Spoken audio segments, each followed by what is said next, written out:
heartbreak again is England lose the Euros to Spain 2-1. It took us just 24 hours to make this video because I'm still absolutely my heart's breaking still. And I know some people think it's not a big deal to Euros, you'd rather win the World Cup, but it's not just that. This tournament, I mean, it meant the world, but before getting the video, please remember to like, subscribe and comment, and let's get into it. So, as we discussed in the previous part of the video, England lost the Euros again. The first team to lose a European finals back to back. Oh, God. Any England fans watching this know the pain we're feeling last night, because to start off, we conceded just after half time. Nico Williams, what a player. And he puts it in, and you're like, right. Deserved winners as well. Congratulations to Spain. Round of applause for them.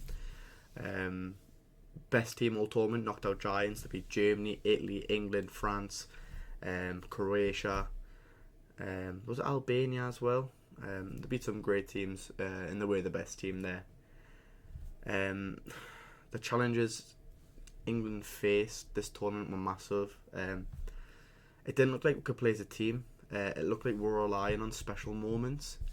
And them special moments came, but when it came to the final, it was just one step too far for England, and some of our big players didn't perform, and we needed some of our big players to step up. In my opinion, personally, Foden didn't show up, Harry Kane didn't show up, Bellingham scored 2 crucial goals but didn't really turn up. Although we wouldn't be in the situation we're in if it wasn't for Jude Bellingham anyways. I think Kyle Walker didn't really turn up that much. I don't think Declan Rice turned up. And now, as I say, it's a common theme. I'm naming players. There was a high expectation placed on this young English team. And we lived up to the expectation of getting to the final, but we didn't live the expectation of playing the football we should have played. What's that down to? I don't like to blame the manager, but it's got to be down to the manager tactically. But it's also, in my opinion, it's also down to the players, because the players should know what they're doing. But it's mostly down to the manager. I'm just broken still by it. I really thought this was the time to do it. I knew it was coming to a tough game, and if you go in the previous video, I mean, if you just press the I, which is up here, I'll link the video. I'd said I thought my heart says England, my head says Spain, because Spain looked unbelievable, and I just knew the way Spain were going to play, they were going to outclass us. And the way Spain played is proper Spanish football. It's ingrained in their DNA, the way they play.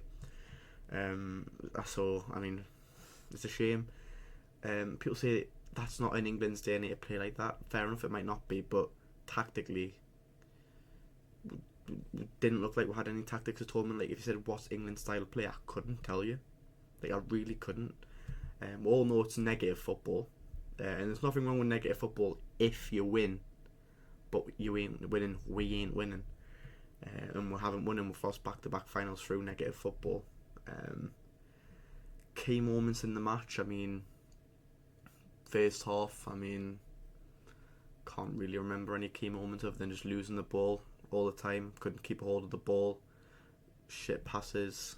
Sorry for my language. It's not good really. Key moment, Rodri going off at half time for me. That should have given them a massive boost. The best midfielder in the world got took off. For Zubimendi, he was also a great player, but when Rodri comes off, I was thinking, what a chance we have now. But it just looked like we totally just dropped our arse completely after half time, which was mental. It was absolutely crazy. I just couldn't believe what I was watching from half. We went in half time because we looked defensively solid. Come out from half time, we looked all over the place, like no bottle whatsoever. And we've seen these players win finals for the clubs. It's just absolutely mental. And what went wrong for the team was not having a style of play, and also lack of ballsiness from the manager. Not making subs at the right time, not dropping players when they're non-existent in the game. Harry Kane shouldn't have played.